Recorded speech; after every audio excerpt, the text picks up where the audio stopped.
ஏமா என் அன்பு மனைவியே இங்க கொஞ்சம் வாமா. வரங்க.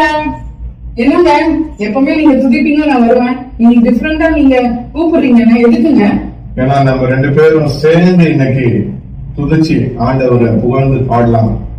அதுக்கப்புறம் நம்ம ஜெபம் பண்ணலாமா? சரிங்க. பாட்டு உனக்கு தெரியும் நான் நினைக்கிறேன். இந்த பாட்டை சேர்ந்து நம்ம பாடலாம். யோனாவை குறிச்சு ஒரு பாட்டு. சரிங்க, நீங்க சொன்னா சரிதாங்க.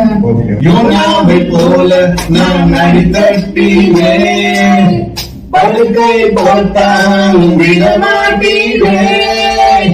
யோனாவை போல நான் அடித்தட்டினே, படுக்கை போட்டால் விடமாட்டீரே. ஓடி போனாலும் தேடி வந்தீரே, நீனை கொண்டாடியும் மீட்டு வந்தீரே.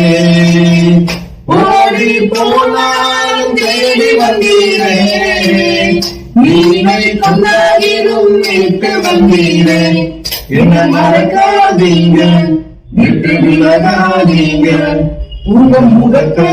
ஏங்க இந்த பாடல பாடும்போது ஆண்டவர் எனக்கு ஒரு விடுகதைய மனதுல வச்சுட்டாரு. விடுகதை மனதுல வச்சுட்டாரா? ஆமா.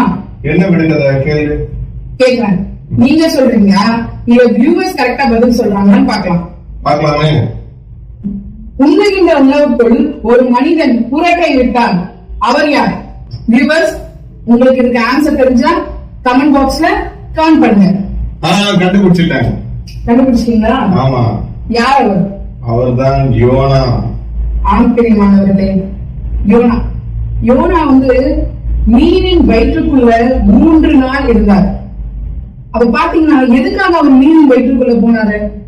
ஆண்டவருடைய வார்த்தையை கேட்காம போனதுனால ஆண்டவர் மீண்டுமாக ஒரு மனம் திரும்புவார் என்று ஒரு ஆப்பர்ச்சுனிட்டி, ஒரு சான்ஸ் கொடுத்தார். ஒரு சான்ஸ் கொடுத்து அந்த மீனின் வயிற்றுல யோனாவை வைத்தார். அந்த மீனின் வயிற்றுக்குள்ள இருந்த போது கூட யோனாவை அது சாப்பிடல. அப்போ 3 நாள் கழித்து அது கரையில போய் யோனாவை கக்கினது.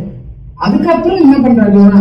அவர் மன்னிப்பு கேட்டு ஆண்டவரிடம் மீண்டுமாக நினைவுக்கு போனார். அந்த மக்களிடம் ஆண்டவரை பற்றி சொல்லி அவர்களுக்கு உணர்த்துவதற்காக. அதே போலதான் நாம் வழிமாறி சென்றாலும் ஆண்டவர் நம்மை எதற்காக தேர்ந்தெடுத்தாரோ அதற்காக நிச்சயமாகவே பயன்படுத்துவார். நம்மை அவர் பாதுகாப்பார். நம்ம அந்த தப்பிதங்களிலிருந்து தப்பித்துக் கொள்வதற்கான ஒரு வாய்ப்பை நமக்கு அளிப்பார். சரியா சொன்னமா? ஜெபம் பண்ணலாமா? சரிங்க, ஜெபிப்போம். அன்பின் பரம தந்தையே, எங்களை பாதுகாக்கின்ற பாதுகாவலரே, நாங்கள் உம்மை விட்டு ஓடி போனாலும் நீர் எங்களை தேடி வருகிறீர் சுவாமி.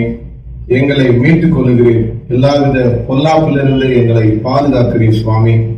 ஆண்டவரே, உம்மை பற்றின சுவிசேஷத்தை நாங்கள் எங்களால் இயன்றவாறு மற்றவர்களிடத்திலே நாங்கள் பகிர்ந்து கொள்ள எங்களை ஆயத்தம் பண்ணிட வேண்டும் என்று உம்மோடும் பரிசுத்த ஆவியானவரோடும் ஏக கடவுளா என்றும் பிழைத்து ஆண்டு கொண்டிருக்கின்ற எங்கள் அருள்நாதர் இயேசு கிறிஸ்துவின் திருநாமத்தில் ஜெபிக்கிறேன். ஜெபம் கேளும் ஜீவனுள்ள நல்ல பிதாவே. ஆமென். Have a blessed day.